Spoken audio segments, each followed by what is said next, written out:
You may know him as the cod-piece wearing with the saw blade in it, shock rock legend drinking blood out of the half skull. Or you may know him in his later years in his black outfit with the white moccasins. Either way, he's Blackie Lawless, and today we're going to investigate Blackie Lawless's life. I wanna be somebody, investigate with Shane. I'm getting flashier because YouTube says you're not flashy enough. You got to have flashy things in there. Guys, we're going to learn about, well, Stephen Edward Duran. Blackie Lawless sure rolls off the tongue a little better than that, but we're going to learn about him through his page here on the Wikipedia. And yes, I donate. But I spend so much time over on these pages. I love it, just to learn every little detail of what's going on, and that's what we're here to do. If you're prepared to strap in and kind of take this ride with me, I sure would love to have you. Well, the good news is we've learned his first name is Stephen Edward Duran. It's a real tongue twister. I'd go Stevie Eddie Duran. That's what I'd say. But I'm not him. Born September 4th, 1956. Better known by his stage name, Blackie Lawless is an American singer, songwriter, and musician, best known as the lead singer and rhythm guitar and bass, formerly bass, for heavy metal band. What do they got for heavy metal here? Heavy metal is a genre of music that developed in the late 1960s and 1970s, largely the United Kingdom and United States, with roots in blues rock, psychedelic rock, and acid rock. Heavy metal bands develop a thick, monumental sound characterized by distorted guitars. WASP. And what was the acronym for that? Do we remember that? Was it We Are Sex Perverts or We Are Satan's People? His early life. Let's get into his early life. Mr. Duran was born in Tampa, Florida. Fine, sunny place to be. And raised in Staten Island, New York. He had a fundamentalist Baptist upbringing. What is that going to show? Baptist, a denominated Christian distinguishing baptized professing Christians believe and do so by complete immersion. Baptist churches general. I feel like I'm being possessed. The documents of the soul, contemptance and solidified. Upbringing, but also claimed Jewish ancestry. He has said that he was very active in church as a youth and was born again. I'm not going over that button. At the age of 11. I thought born again was like you go and do a whole hell of a lot of crazy sinning and then you run over there and say, I need to be born again now. He was born again at 11. 11 years old, he was already busy with it. In his late teens, Duran strayed from the church and became interested in the occult. Although he would only study occultism for a short time before leaving that too. He continued to use themes of occultism up until his return to the Christian faith in recent years. Whew. See, there's Blackie in his outfit. Remember what I told you when I was saying that? About his black outfit and the white moccasins? He wears them knee-highs. He claims Irish, French, and Native American ancestry. His mother self-identified as one-quarter Blackfoot. He is the nephew of the late he's the nephew of the Major League Baseball pitcher Ryan Duran. Wow. Oh, there he is. Take me out to the ball game. He's probably right there next to me. Oh, yeah. Take me out to the ball game. Well, that's cool. What was his stats?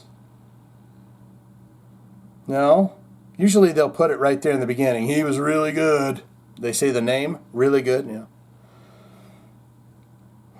Lawless himself considered pursuing a professional baseball career. However, he ultimately opted for music. He credited his older brother with introducing him to the guitar. That's what all big brothers do. They're in there lifting fucking weights. Lifting weights with a cigarette, smoking. They're smoking a cigarette.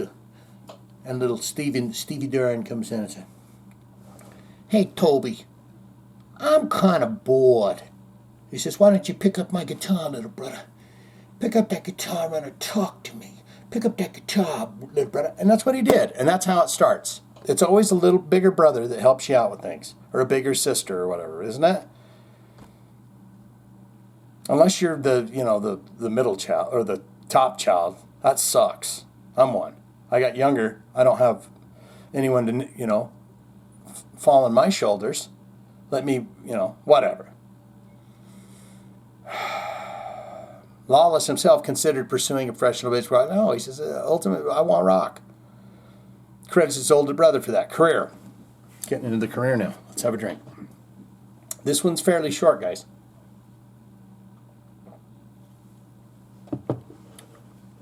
His career.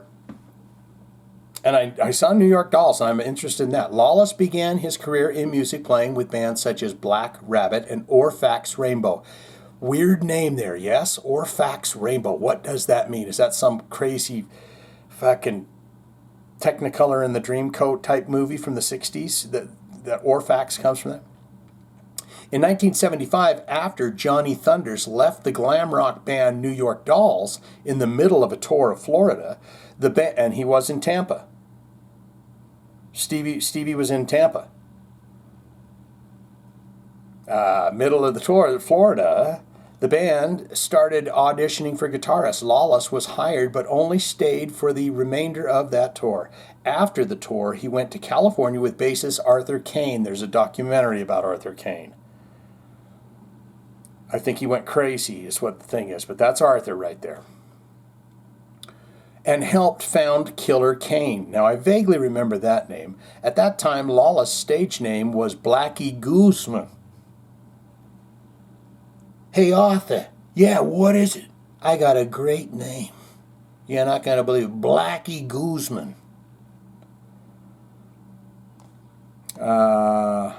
Well, he kept the Blackie part and got smart on the Guzman. As stated on the back of Killer Kane's only EP about a year later, Kane returned to New York City, but Lawless decided to stay in West Los Angeles. In 1976, he formed Sister, which also featured future WASP guitarist Randy Piper. Now we're cooking with grease. Now we're cooking with fire. I like Randy Piper. I always liked him. I thought, Randy fucking Piper and Chris Holmes, man. I always thought that to myself. Around 1978, a new lineup was assembled, which included Nikki Sixx. There he is. There he is, a soul patch. He's a soul man. Nikki Sixx and bassist Lizzie Gray. Never heard of that guy. Stephen M. Perry. I thought that was Piercy for a minute there. On guitar. Later, Chris Holmes. You can't see him, guys, unless the bubble popped up somewhere else. Oh, there. It's up there. There. It's up there. Or up there. Anyways, they joined. Okay. Lawless later formed a band called Circus Circus in 1979, with Piper again appearing in the lineup. In 1981, following Circus Circus's failure, Lawless joined Lizzie Gray and Nikki Sixx's band London. London is an American glam metal band formed in Hollywood, California in 1978.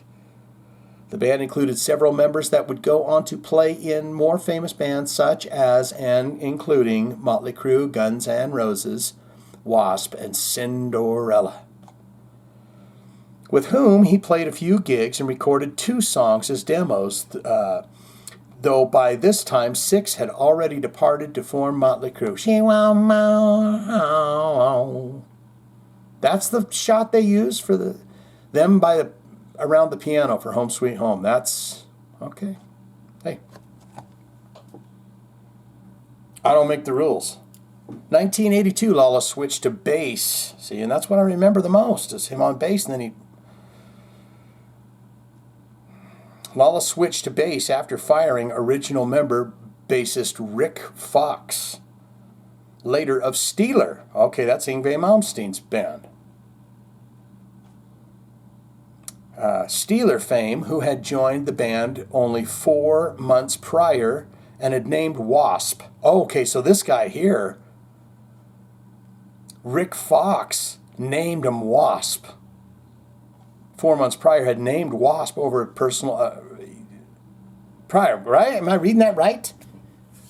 Steeler fame, who had joined the band only 4 months prior and had named W.A.S.P. over personal issues. But after that, along with Randy Piper, Blackie carried on with W.A.S.P. The lineup soon completed with Chris Holmes on the lead guitar and Tony Richardson. I thought he banged the hell out of them drums on that first album, don't you? So there it is. There's the formation. The semen, the egg, the whole thing, and now it's become this right here. Do-do-do-do. This is it, guys. This is the finale of Blackie Lawless's life. Because down here we just got references. So we got to, W.A.S.P. Oh, that's the new guys. I mean, that's okay. Blackie said, I can do whatever I want, whenever I want. It is my band. W.A.S.P. underwent numerous lineup changes, with Lawless being the last remaining original member of and chief songwriter. Many of those songs tend to deal with the religious or apocalyptic themes. Let's see what apocalypse. Apocalypse is a literary genre originating in Judaism. In the centuries following the Babylonian exile, I sound like that guy from Ancient Aliens. Babylonian exile, but persisting in Christianity and Islam. In its supernatural being reveals cosmic mysteries or the future to a human intermediary. That's what all that is? Jeez. Due to his Christian upbringing, Lawless has stated in recent interviews that he has returned to the Christian faith and considers himself a born-again Christian. You got to go do it, dude. Don't say, I'm consider myself. You got to go get baptized again. You can't just say that. They don't accept that. Lawless cites influences which include AC/DC. Are you ready for a good... Oh, you ain't seeing that at all. That's behind me. Black Sabbath. You ain't seeing that either. The Beatles. She loves you, yeah. You see that? Yeah. Kiss. Alice. Can't see that. Sorry, guys. Lawless stage theatrics are heavily influenced by Alice Cooper and Kiss, often imitating Gene Simmons and or Paul Stanley during performances with high leg kicks and oh yes, In the mid-1980s, W.A.S.P. faced controversy as Lawless spoke out in defense of heavy metal music against the PMRC. That's the Parental Music Resource Center. Let's just get a taste of what they say. The Parent Music Resource Center, PMRC, was an American committee formed in 1985 with the stage goal of increasing parental control over the access of children to music deemed to have violent, drug-related, or sexual themes via labeling albums with parental advisory stickers. And it made albums explode because I wasn't buying anything that I didn't see that sticker. If I didn't see that sticker on that album, I wasn't buying it. So thank you, PMRC. Thank you. In the mid-80s, W.A.S.P. controversy PMRC because the Fuck Like the Beast song. After the band faced intense scrutiny for their single, I believe it was their first single as well. Animal, Fuck Like a Beast. Oh, there you go. Look at that. Disgusting. I loved every minute of it.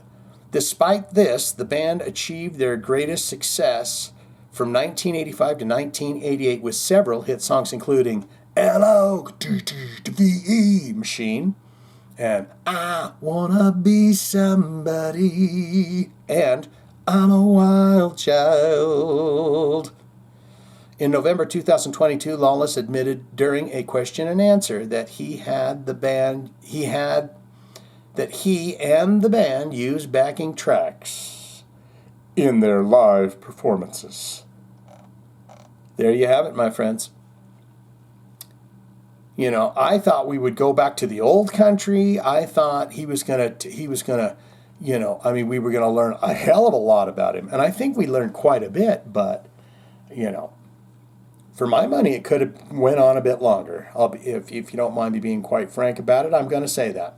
I enjoy my time with you. Is there a character out there that we should check out? I'd love for you guys to get in the comments and tell me some other folks to check out. I love them twists and turns in a story about some musician. So get down there and tell me, okay? Swinging out. Wanna be somebody cool.